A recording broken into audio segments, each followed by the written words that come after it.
one of the most misunderstood things about astrology is that it is a literal timekeeper. It is like a universal clock and a way to read how the universal clock affects you as an individual.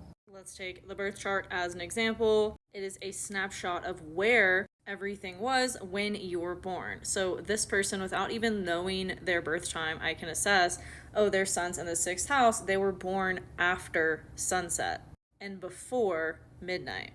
Those times are literally represented in the birth chart by the angles. So the ascendant is the horizon. If you have your sun on your ascendant, you were born at sunrise. This line creates the horizon, the ascendant-descendant line. So if someone's sun is below the ascendant-descendant line, they were born after sunset. And if their sun is in the 6th, 5th, or 4th house after their IC, which is the midnight line, the midheaven top of the chart representing noon. This is a literal representation of the sky. It is a literal clock. Now, if someone's sun is below this ascendant-descendant line, but on this side of the chart, they were born after midnight, but before sunrise. Sun in this part of the chart after sunrise, but before noon. Sun in this part of the chart after sunrise, but after noon. And then if their sun is around where their descendant is, they were born around sunset. And then back to here after sunset, before midnight. The stars have always been our guidance system as human beings. It used to be following the literal stars in the sky to get us to where we needed to go. And now we have a physical representation of this through the birth chart. It shows you where you're meant to go in your life story, but the timing of that depends on the current astrological timing.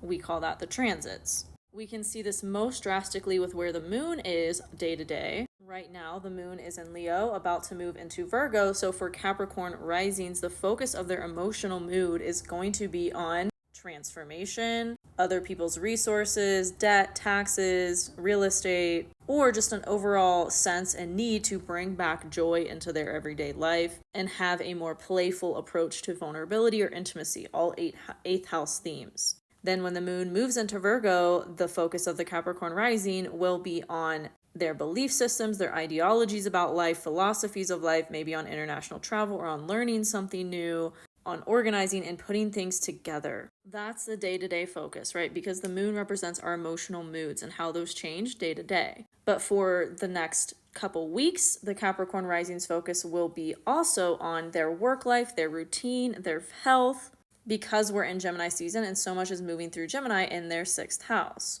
What planet is transiting is going to tell you how that energy is going to show up in that area of life. The house and the sign is the energy that takes on. This person might be socializing a lot in work or getting new ideas about what they want to do in their work, starting a new project, maybe also needing to socialize more to take better care of themselves, be more strict about their routine. They might be feeling flighty right now, and that might be showing up in their physical health.